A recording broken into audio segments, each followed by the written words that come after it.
Eto na po yung mga naluto namin na seaweed chips. In fairness ha, masarap din siya. At malutong syempre. Magandang araw po sa inyong lahat. Ngayon nga po, susubukan namin gumawa ng trending na seaweeds chips. Ito po yung pinagkagamitin natin.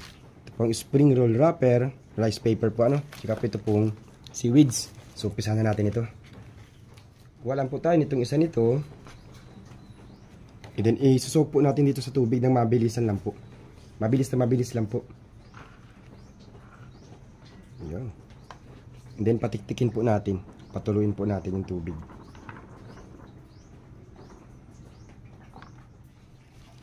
And then, kuputan na isa nitong seaweeds. Ipapatong po natin dito. Sa rice paper.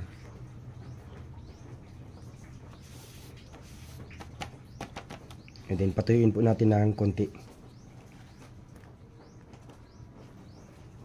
Yan, ganun lang po.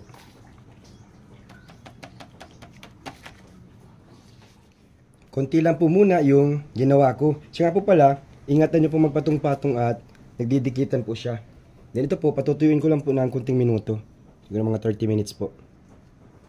Magkalipas po sa oras, ito na po, medyo tuyo na po siya. Bali, in-extend ko po ng 1 hour yung pagpatuyo para tuyong-tuyo po talaga. Kung meron po kayong blower, mas maganda po, mas mabilis matutuyo. So, ready na po ito para hiwa-hiwain.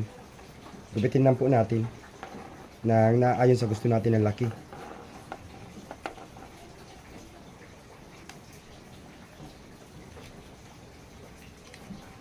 Ganyan lang po.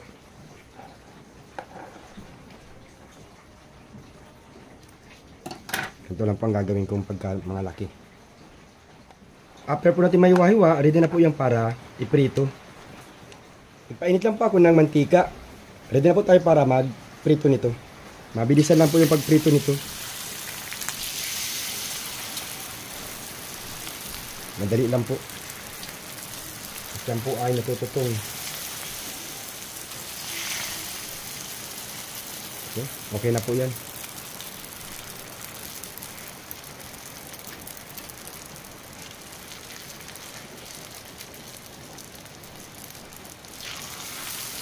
Madali lang po. Ito na po yung mga naluto namin na seaweed chips. In fairness ha, masarap din siya. At malutong syempre. Ito na po yung naluto ko na seaweed chips. Syempre po, amoy seaweeds. At ang lasang seaweeds, kahit wala lang pong dinagdag na flavor, malasang-malasa na po siya. Pero nasa nyo pa rin po yan ha. Pwede kayo maglagay ng asin o ng kahit anong flavor na gusto nyo. Sarap. So yun lang po. Sinubukan ko lang po talaga ito. Please pa ako nag-share. Bye-bye.